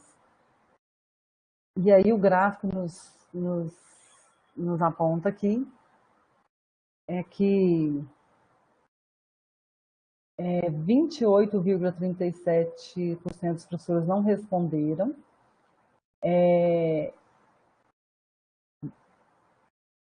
24,22% afirmaram que tem convivência com pessoas surdas na escola, 7,61% fala que convive com pessoas surdas que são amigas, né? 10,38% convive na escola, amigos e família também, então tem essa vivência com pessoas surdas na família. 9% falaram que tem essa vivência em sala de aula e 20%, além da sala de aula, com amigos e família.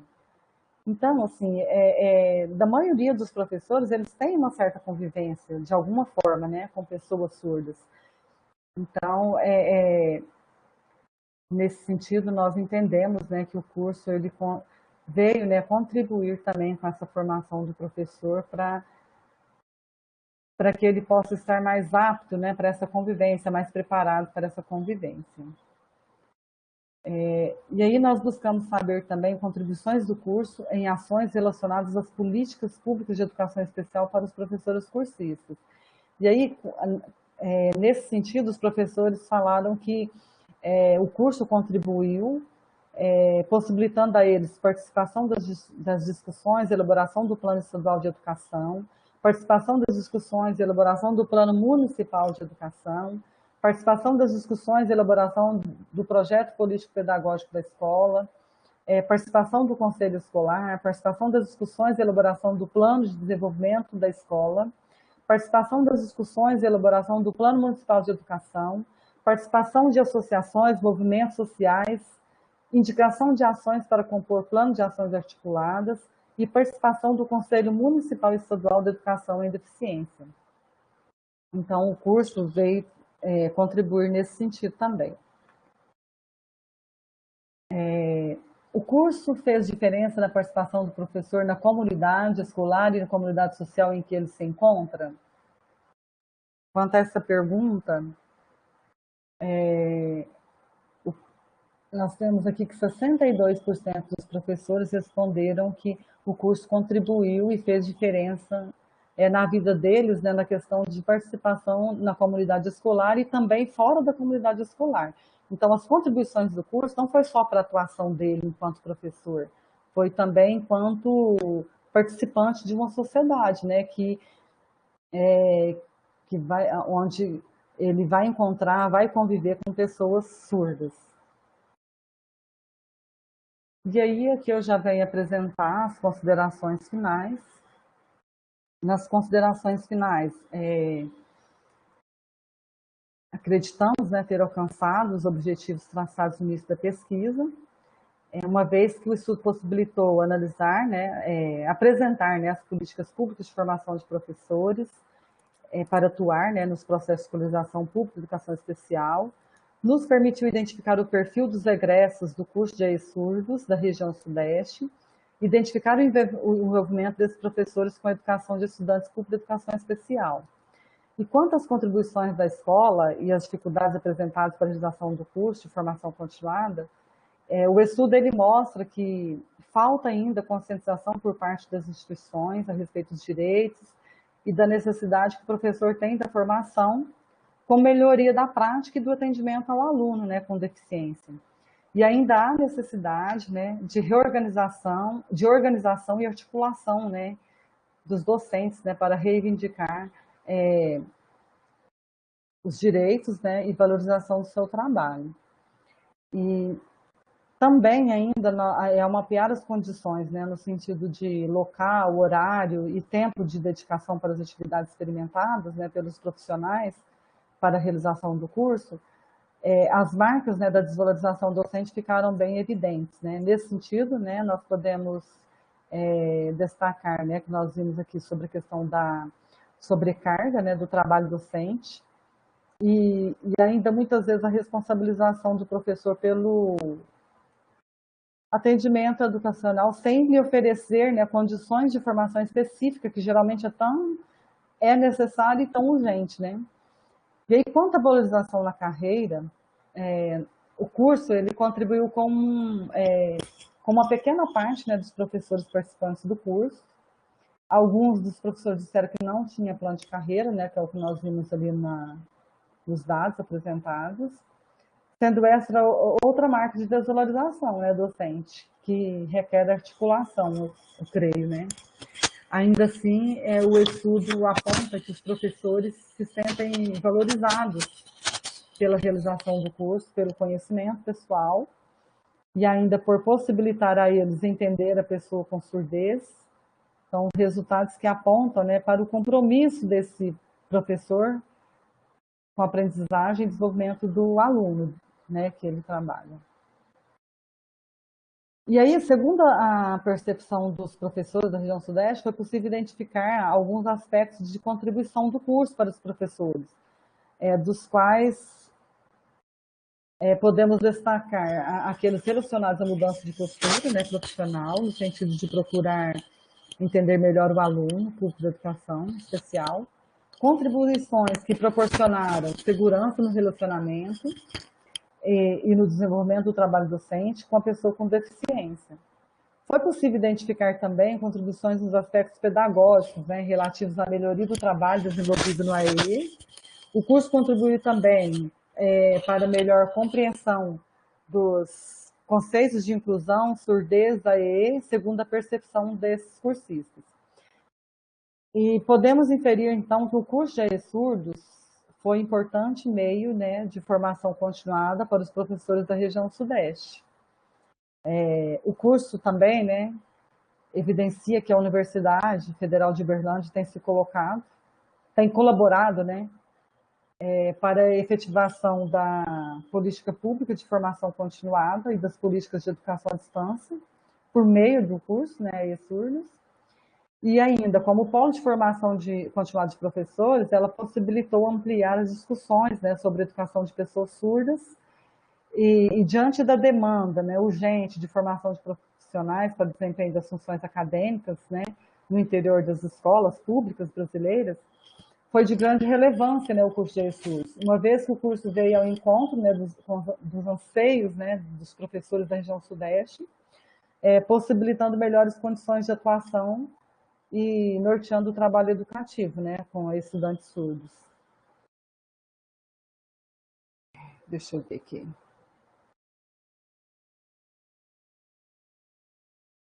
Aí o estudo evidencia também que a Universidade Federal de Uberlândia... Deixa eu voltar. Então, tem sido, né, uma colaboradora, né, com a questão da formação continuada de professores. E aí eu finalizo esse estudo, né, sabendo da sua importância, né, por apresentar a parte dos resultados de um projeto de extensão de abrangência nacional, desenvolvido e ofertado pela universidade como meio de formação continuada de professores, né, envolvidos e interessados em ampliar seus conhecimentos para atuar na educação especial. E aí eu finalizo com essa frase, que ninguém caminha sem aprender a caminhar, sem aprender a fazer o caminho caminhando, sem aprender a refazer, a retocar o sonho por causa do qual se pôs a caminhar. E aí, muito obrigado. Passo para vocês agora. Muito bem, Marley.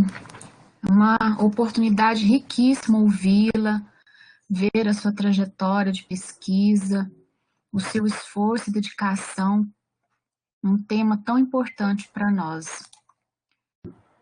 No chat, a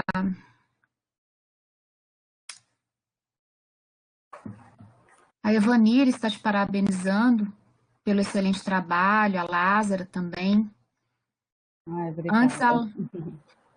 Antes a Lázara havia comentado como é fácil, né? Veja como nós, professores, sofremos os impactos das políticas em nossa vida pessoal, inclusive financeira, no momento que você estava mencionando os dados referentes ao investimento de tempo que os professores fizeram, investimento de recursos, né? Sim. Quanto isso impacta na qualidade de vida de nós, professores, né? Nós, profissionais da educação. Alguém tem interesse em fazer alguma pergunta?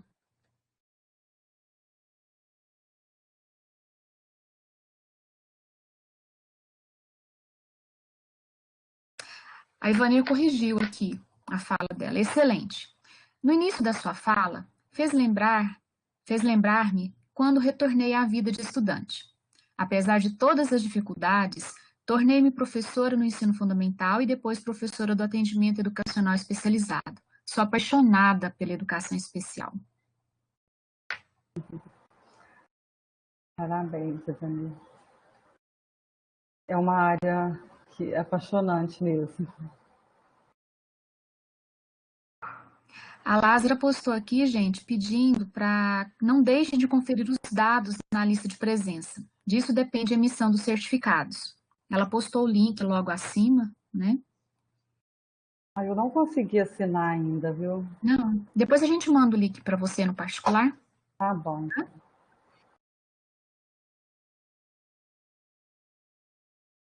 Alguém mais quer fazer alguma consideração? Assim, Marley, assim, eu te ouço, eu consigo visualizar todo o trajeto do seu estudo, da sua pesquisa, né? Porque nós estamos juntos no GEPEPS, vocês me acolheram muito bem. Então, assim, eu consigo ver o materializar das discussões no grupo, né? E para você, assim, quando você fez a pesquisa na região sudeste, igual você menciona que talvez não ser da área da pedagogia, né? Como que você se sentiu, né? Uma pessoa de fora com esse olhar voltado para os professores e com essa preocupação, né? De buscar esses conhecimentos, tentando sistematizá-los na perspectiva de que um curso de formação continuada, qual que é a abrangência dele, né? E aí esse seu olhar, como que você se sentiu? Então, eu senti o seguinte, que não é uma tarefa fácil mesmo para o professor. Eu não sei ainda, assim, com todo o estudo, com toda a pesquisa, se um dia eu vier atuar na área, se eu vou me sentir capacitada para desenvolver um trabalho, né?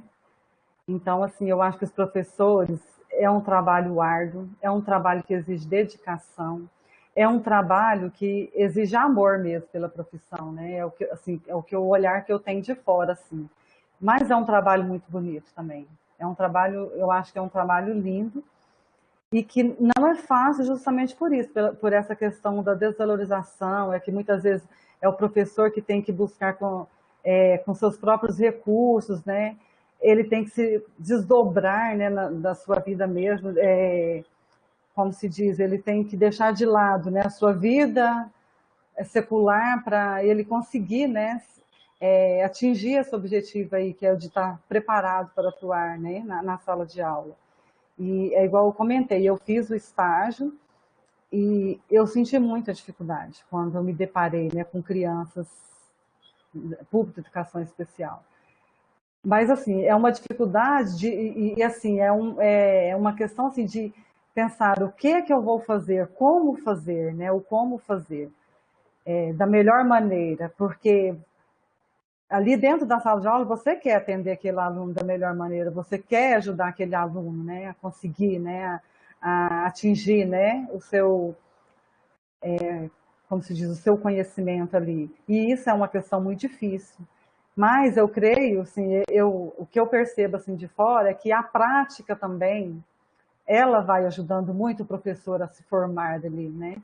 Porque a prática, ela traz esses elementos que para quem está de fora, às vezes não vai ter nunca, né? A prática, ela vai formando o professor também, né? Então, eu acho que não é uma tarefa fácil, mas que é possível, né?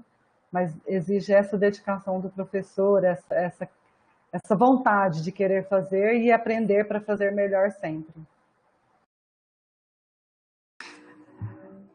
Uma coisa que eu acho muito importante, eu sou aluna da UFO, né? Fiz minha graduação na UFO também, como você.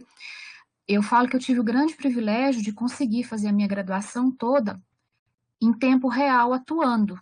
Então, eu consegui, a duras penas, né? Porque estudar e trabalhar não é fácil, mas, Não é. assim, conciliar o estudo, a formação que eu estava recebendo na UFO e a prática, a vivência lá na sala de aula, como você falou. E eu tive colegas que tiveram a oportunidade de fazer a graduação e se dedicar completamente à graduação, né? E só depois de terminá-la é que foram para o chão da escola. Muitas desistiram, né? Foram atuar em outros ramos. E o que você falou é muito importante, porque, assim, dada a conjuntura que nós temos no nosso país, os incentivos políticos, sociais, econômicos, culturais, independente da categoria, mas se nós pensarmos o papel do professor, é uma profissão que, infelizmente, ainda não é reconhecida, valorizada como precisa, né? E as exigências do mercado, né, desse mundo globalizado, acaba que nos impõe situações que muitas das vezes sobrecarregam, né, o ser humano em detrimento desse profissional, né? Então, isso é uma situação que muitas das vezes complica. E pensando essa questão da educação especial, ela está posta, é uma realidade, né? Não tem Sim. como desvincular. Ah, então o professor do AE toma conta do aluno. Não, ele é aluno da escola, ele é nosso aluno, né? Independente da faixa etária que ele tenha, independente de qual seja o quadro que ele apresente, ele é nosso aluno, né? Com certeza. A Efigênia comentou aqui, continuou dando os parabéns e pediu, agradecendo, né, por compartilhar conosco o seu conhecimento, e pediu a socialização dos slides, por favor. Tá? A Sim. Cirlei também parabeniza. Gente, a Lázara sugeriu que quem puder abrir a câmera para nós tirarmos uma foto. Os slides eu posso socializar como no grupo ou tem um e-mail assim Você, na hora de subir os slides, tinha a opção de escolher compartilhar slides. Aí todo mundo baixaria. Pode voltar lá, Fernanda, que Pode consegue. voltar? Então volta lá onde você pediu para fazer o upload. Maisinho. No Tá, no maisinho. mais. Aí eu Tem uma sei do setinha do lado. meio, do lado da lixeira, se eu não me engano, né, Lázara? É. E aí você clica para liberar a socialização, compartilhar slide, se eu não Uma me engano. folhinha. Tá escrito compartilhar. Tá na ligeirinha. Do lado da lixeirinha. É a primeira imagem que aparece. Não, carregado. Parece uma folhinha dobrada.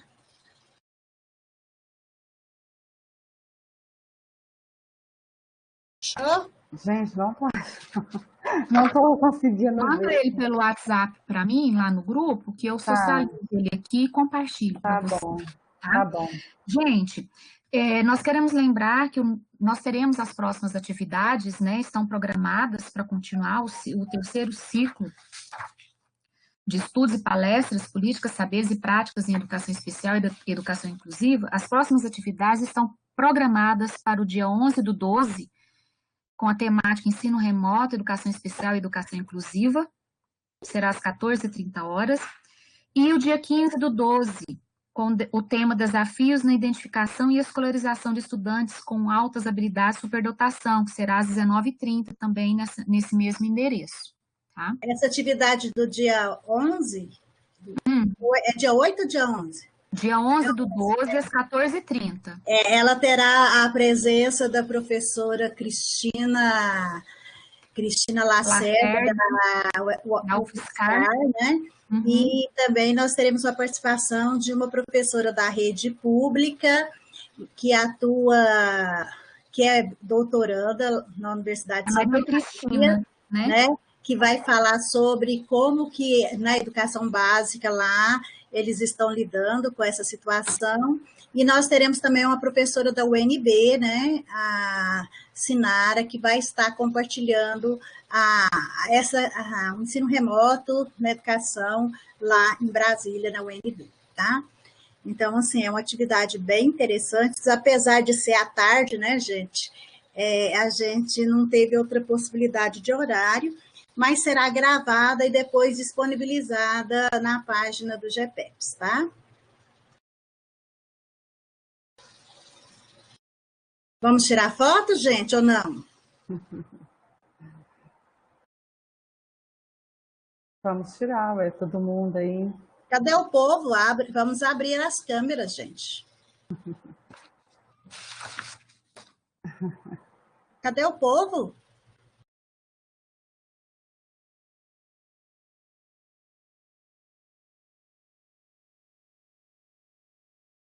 Tudo bem, Lídia. Vamos, gente, vamos abrindo.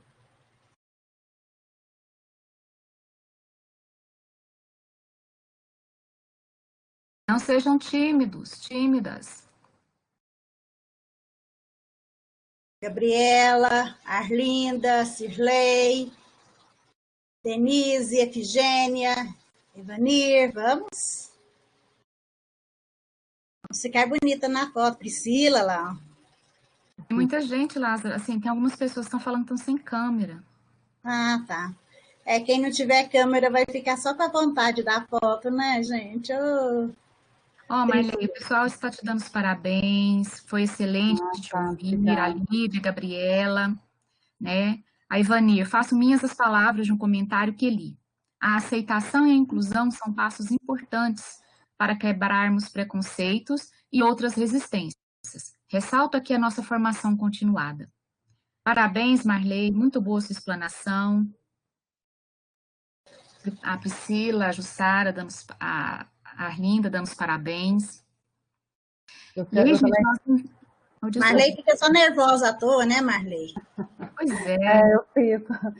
Lázaro, eu quero agradecer também a você, né, principalmente, por tudo, assim, por toda essa trajetória, né, pela sua orientação, né, que foi muito importante para mim. Algumas pessoas já conhecem, né, assim, um pouco da minha história, sabe, que não foi fácil para mim, por todos os problemas que eu tive, né, mas que você foi uma pessoa muito importante, me ajudou bastante para mim conseguir chegar a atingir esse objetivo. E aí eu quero agradecer também por essa oportunidade, né, de estar aqui, podendo apresentar, né, o trabalho para todas essas pessoas que estão participando. Quero agradecer a todos que entraram, né, e tiveram a paciência de ouvir, né, porque acaba que demorou um pouquinho para apresentar, mas eu estou muito feliz e agradecida, assim, porque é uma sensação, assim, de realização mesmo, sabe, de conseguir, né, atingir um objetivo que no início parecia ser muito inalcançável, mas que consegui. Muito obrigada, agradeço a todos mesmo. Mas não é bondade minha, não, viu? É responsabilidade da universidade devolver resultados de pesquisa para a sociedade, né? Então, nós só estamos aqui devolvendo, apresentando para a sociedade o resultado de um estudo que nós realizamos. Eu agradeço você pela abertura, pela coragem, né, de vir aqui, mesmo nervosa, e apresentar, porque as pesquisas, gente, elas têm que chegar até as pessoas, né? E se a gente não divulgar nesses espaços, elas ficam na biblioteca, não saem da biblioteca. Então, não chega até as pessoas. E é muito importante, eu acho, né, a gente começar a conversar, principalmente essas questões da formação continuada, da nossa formação, porque nós temos cada dia mais perdido nossos direitos. E, por enquanto, a LDB ainda garante a formação continuada, né, enquanto responsabilidade do sistema de ensino. Ou seja, nós temos direito de participar da formação continuada, né? Então, e não sobrecarregar a gente do jeito que acontece, porque a LDB diz que é no nosso horário de trabalho. E vocês viram aí no resultado que a Marley passou, né, da pesquisa, que a maior parte dos professores fazem tudo isso no seu horário de descanso, de lazer. Por isso que nós estamos doentes, viu, gente? Nós não temos horário de lazer, nós não temos horário de descanso, o nosso salário não nos possibilita nem ir ao cinema. Agora, esse ano, nós ficamos fechados dentro de casa, né? Mas o nosso salário não nos possibilita ir ao cinema, nem vou falar de teatro, né? Não nos possibilita ter lazer, ter descanso, e aí a gente é cada dia mais atropelado pelas situações. E agora, com essa história do ensino remoto, né, a gente tem que assumir os custos de internet, de equipamentos, perde o nosso tempo, né? Então, assim, se a gente fica calado, fica achando que é assim mesmo, vai naturalizando esse movimento de exploração, vai chegar o momento que nós vamos trabalhar, né, 24 horas por dia, e ainda não está pouco. Né? E se a gente não receber, a gente ainda agradece por ter o lugar de trabalhar. Então, a gente tem que se organizar, a gente não pode permitir que essas coisas aconteçam, né? Tá? Então, eu acho que é muito importante os resultados de pesquisa para a gente ver, não somos só nós que estamos aqui agora, que estamos, né, sobrecarregados e perdendo nossos horários de lazer. Vocês viram, né, que a região que a Marley apresentou é a região sudeste, que é onde estão os estados mais ricos do nosso país. Gente, se aqui é assim, a nossa pesquisa demonstrou que nos outros estados é do mesmo jeito, né? Se não for pior. Então, nós temos que acender uma luzinha aí de alerta, né, gente? Nós não podemos ficar parados na situação que nós estamos vivendo. Temos que nos movimentar, cada um do seu jeito, né? Mas a gente não pode deixar essa situação se agravar ainda mais. Então, eu acho que essas pesquisas servem para a gente pensar um pouco sobre isso. E no dia 22, no dia 11, nós vamos ver essa realidade do ensino remoto em diferentes lugares, né? Acho que vai dar para a gente entender um pouco dessa realidade agora, embora nós estamos realizando algumas pesquisas e a gente tem percebido que o ensino remoto, ele não sobrecarregou e não gerou mais custos para as redes de ensino, para o setor, mas para os professores e para as famílias, sim, né? Então, nós temos que conversar sobre isso, até porque o ano que vem não se desenha aula presencial, né, gente? Vocês viram que já está voltando aí os dados que antes estavam escondidos, não é porque não estava acontecendo, nós todos sabemos que é porque, pelo período eleitoral que nós estávamos vivendo, né? Esses dados não estavam sendo apresentados, mas o número de mortes continua. Nós temos cidades que não há vagas em hospitais. Ou seja, a Covid não acabou, viu, gente? Nós estamos cansados da Covid, mas o vírus está cada vez mais forte e está aí, né, agindo sobre nós. Então, a gente precisa estar firme para reivindicar os nossos espaços, para não perder ainda mais, porque o nosso salário perdeu muito valor de compra, não foi? O que as pesquisas aí nos dizem, né, que foi cerca de 15%, 20%. Eu acredito, somando, olhando o preço das coisas, nós temos aí uma perda aproximada de 50% do É, valor de compra do nosso salário, gente. E aí, olha, com tudo isso, a gente ainda tem que assumir os custos de energia, de internet, de equipamentos? Como assim? Como se diz meu esposo, a Covid tem classe, né? Bem clara e definida. E quem paga é sempre os mais pobres. Somos nós, né, que vamos assumindo e vamos carregando essa realidade. A gente não pode permitir que isso continue. Se a gente ficar parado, né, cada um reclamando por si sozinho, sem fazer uma discussão com a instituição na qual trabalha, né, acender essa luz entre as pessoas, nós vamos, no ano que vem, ter mais dificuldades do que este ano, tá? Então, assim, eu convido vocês para a nossa conversa no dia 11, depois no dia 15, né? Próximo aí já das férias, mas eu acho que esses são assuntos que vão estar no nosso dia a dia, tá bom? Muito obrigada pela presença de vocês. Já tirou a foto, Fernanda? A Sim já tirou. Então, tá bom. Está com você a palavra, Fernanda. Gente, nós queremos agradecer a presença de todos e todas, agradecer a Marley, a Lázara pela organização do evento, né, que é uma atividade do GPEPS, agradecer a presença de cada um e continuarmos firmes, né, na nossa luta, não desistir e fazer com que as nossas ações se concretizem, como essa da Marley, que é uma atividade, né, uma realização muito bonita. Parabéns, Marley. muito obrigada. Agradecer a Lázara pela presença, disponibilidade, a iniciativa com ações que, desde que eu cheguei, né, no grupo, acolhida, assim, são ações concretas que ela fala e realmente acontece, tá? E a dedicação de vocês, a disponibilidade de tempo, por estar aqui agora, depois de um dia de trabalho, de estudo, né, de família. Muito obrigada pela presença. E isso muito nos alegra, né, ver materializar essas ações. Obrigada, que todos tenham um bom descanso, tá? Até a próxima. Boa noite a todos. Fernanda, só uma